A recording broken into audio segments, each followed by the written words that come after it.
Hello my dear students, my name is Rashid Ali. So अपने channel का नाम है आपके फिजिक्स वर्ल्ड बाहर है pro. So lecture number 33 fundamental frequency and harmonic. Okay, अब इसमें हम फंडामेंटल फ्रीक्वेंसी एंड हार्मोनिक इसको कहते हैं। The lowest frequency is called fundamental and first harmonic. Let's understand about it, what is it. Okay, so इसको समझने के लिए सबसे पहले हम क्या करेंगे, हम let we consider stretched string between two fixed point. Okay, between two fixed points हम क्या कंसीडर करें, let we consider stretched string between two fixed points। कहा, लेट से सपोज, ठीक है। ये बात समझ आ रही। अब यहाँ एक एंड, यहाँ दूसरा एंड, यहाँ इस पॉइंट, ठीक है। अब इसमें क्या है कि एज शोन इन फिगर है, इसको फिगर ए कर दो, ठीक है। इसको फिगर ए कर दो, नंबर 1 पॉइंट। नंबर 2 पॉइंट में जब इसमें स्टैंडिंग वेव प्रोड्यूस्ड होगी, जैसे कि हमने पिछला जो लेक्चर पढ़ा है वो भी स्टैंडिंग वेव और स्टेशनरी वेव पे है, ठीक है। अब उसके मुताबिक स्टैंडिंग वेव इस तरह से ये देखें, फिर वापस, ठीक है, यूं गया फिर वापस।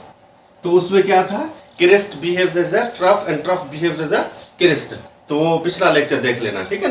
अब उसमें ये एक लूप है, ठीक है, एक सिंगल लूप है, 1 लूप है, ठीक है।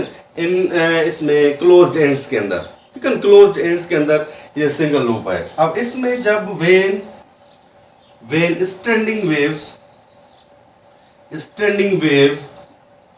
प्रोड्यूस्ड,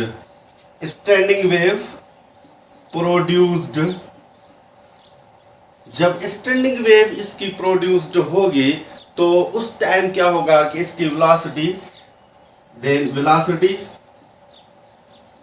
velocity will be क्या, velocity will be constant। why? because length of string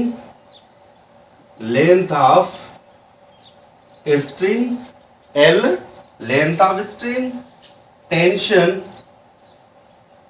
of string T, tension of the string, and mass of string M cannot change। Okay, so उसके बाद दूसरी point लिखते हैं हम, तीसरी पॉइंट लिखते हैं हम, इसको नोट कर लेना, ठीक है।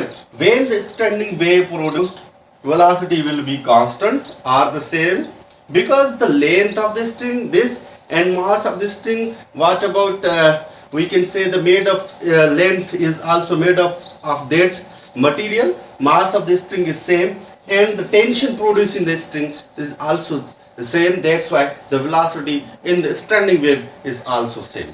But what will be the different? इसमें फ्रीक्वेंसी और वेवलेंथ डिफरेंट होगी मगर वेलोसिटी ऑफ वेव सेम होगी। क्या, अब यहां लिखता हूं मैं, इसको रिमूव करके, frequency, okay, and when standing wave produced,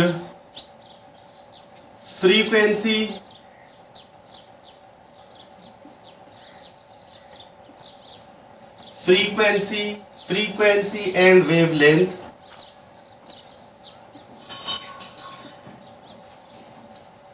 is different, but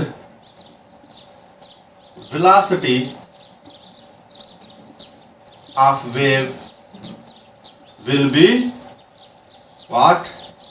same, परिंदों की चू चू के साथ। अब देखें उसके बाद ये जो हमें क्लोज लूप में एक सिंगल, मतलब सिंगल लूप है, 2 लूप्स हो सकते हैं, 3 लूप्स हो सकते हैं, many loops can be consist.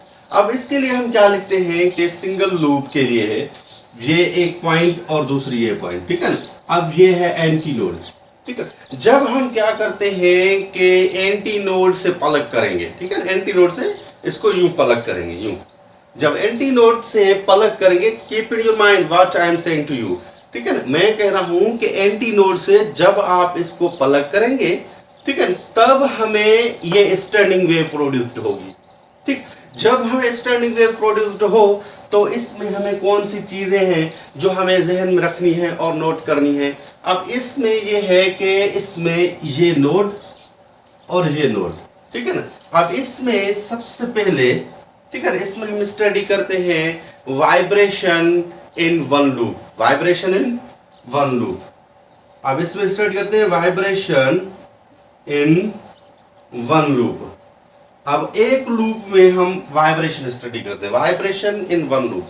जब हम vibration in one loop study करते हैं तो इसमें देखना है कि हमें इसमें कितने नोड्स हैं, कितने एंटी नोड्स हैं, ठीक है ना।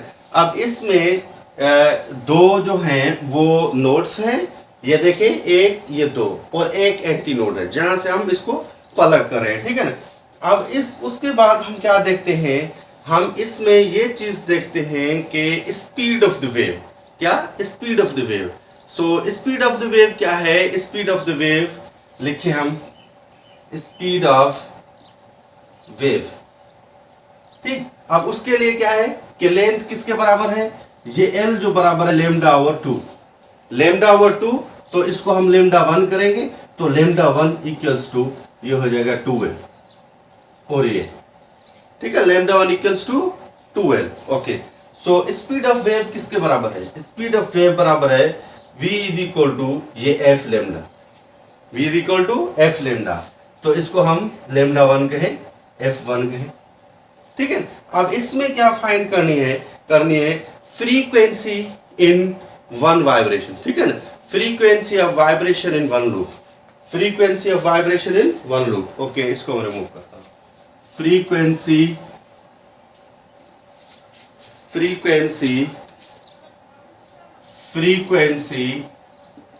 इन vibration, frequency of vibration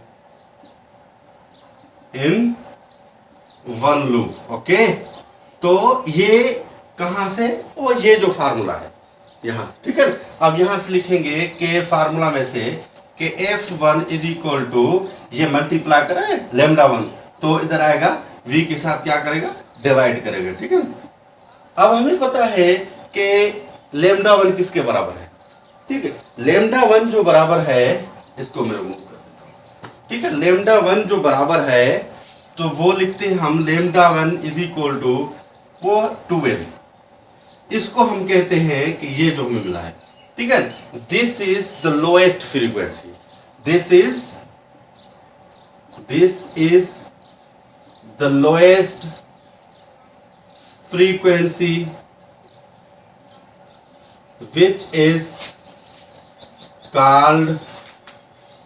which is called, this is the lowest frequency. This proves that the stationary waves can be set up on the string only with the discrete quantizations, okay. वो तो हम further इसमें study करेंगे, ठीक है ना, इसमें further किस तरह से, मगर ये जो है फंडामेंटल है, ठीक है ना।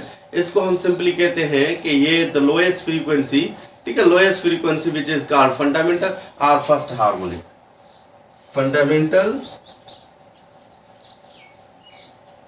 और फर्स्ट हार्मोनिक, ठीक है।